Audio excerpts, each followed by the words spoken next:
ಭಾರತದ ಸೆಮಿಕಂಡಕ್ಟರ್ ಗುರಿಯ ಭಾಗವಾಗಿ ಉತ್ತರ ಪ್ರದೇಶದ ಜೀವಾರ್ನಲ್ಲಿ ದೇಶದ 6ನೇ ಸೆಮಿಕಂಡಕ್ಟರ್ ಘಟಕ ಸ್ಥಾಪಿಸಲು ಕೇಂದ್ರ ಸಚಿವ ಸಂಪುಟ ಅನುಮೋದಿಸಿದೆ ಎಂದು ಕೇಂದ್ರ ವಾರ್ತಾ ಮತ್ತು ಪ್ರಸಾರ ಖಾತೆ ಸಚಿವ ಅಶ್ವಿನಿ ವೈಷ್ಣವ್ ಹೇಳಿದ್ದಾರೆ.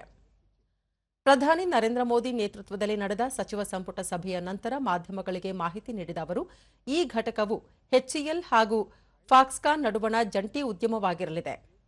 5 ಸೆಮಿಕಂಡಕ್ಟರ್ಗಳಿಗೆ ಈಗಾಗಲೇ ಅನುಮೋದನೆ ನೀಡಲಾಗಿದೆ.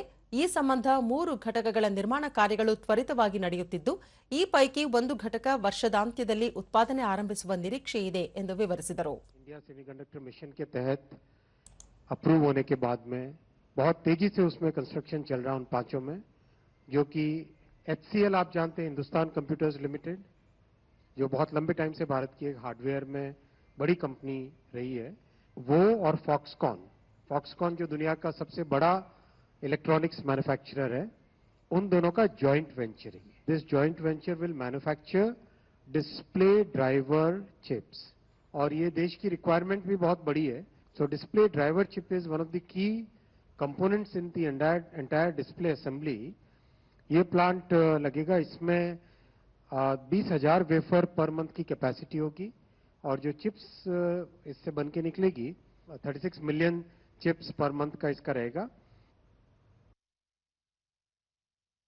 ಆಪರೇಷನ್ ಸಿಂಧೂರ್ ಭಾರತದ ಅಸ್ಮಿತೆಗೆ ಒಂದು ಪ್ರಮುಖ ಉದಾಹರಣೆಯಾಗಿದ್ದು, ಸಶಸ್ತ್ರ ಪಡೆಗಳು ವಹಿಸಿದ ಪಾತ್ರ, ದಿಟ್ಟ ನಿರ್ಧಾರ ಕೈಗೊಂಡ ನಾಯಕತ್ವದಿಂದಾಗಿ ಹೊಸ ಸಿದ್ಧಾಂತವನ್ನೇ ಸೃಷ್ಟಿಸಿದೆ. ಇದು ದೇಶಕ್ಕೆ ಅತ್ಯಂತ ಮೌಲ್ಯಯುತವಾದದ್ದು ಎಂದು ಹೇಳಿದರು. ಪರಿಸರ ವ್ಯವಸ್ಥೆಯತ್ತ ಗಮನ ಹರಿಸುವಂತೆ ಪ್ರಧಾನಿ ನರೇಂದ್ರ ಮೋದಿ ಮೊದಲಿನಿಂದಲೂ ಸೂಚಿಸುತ್ತಿದ್ದಾರೆ. ಅನಿಲ, ರಾಸಾಯನಿಕ ತಯಾರಕರು ದೇಶದಲ್ಲಿ ಸ್ಥಾವರಗಳನ್ನು ಸ್ಥಾಪಿಸುತ್ತಿದ್ದಾರೆ. ಆಪರೇಷನ್ ಸಿಂಧೂರ ಅನುಷ್ಠಾನದಲ್ಲಿ ವಿಜ್ಞಾನ ಮತ್ತು ತಂತ್ರಜ್ಞಾನದ ಬಳಕೆ ನಿರ್ಣಾಯಕವಾಗಿದ್ದು, ಇದು ಭವಿಷ್ಯಕ್ಕೆ ಬಲವಾದ ಅಡಿಪಾಯವನ್ನು ಹಾಕುತ್ತದೆ.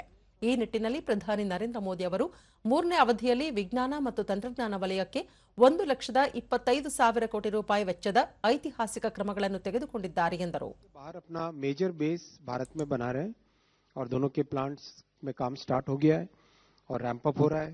बहुत ही सेटिस्फाइंग चीज है ये. जैसा साइंस टेक्नोलॉजी का उपयोग आपने ऑपरेशन सिंदूर में भी देखा, किस तरह से टेक्नोलॉजी का उपयोग करके भारत को एक बड़ी ताकत मिलती है और भविष्य के लिए एक बहुत बड़ी फाउंडेशन ले होती है. तो उसी कड़ी में जितने स्टेप्स लिए गए हैं, बहुत बड़े बड़े स्टेप्स लिए गए. कुल मिला के 1,25,000 करोड़ के स्टेप्स प्रधानमंत्री जी की इस ऐतिहासिक थर्ड टर्म में लिए गए हैं.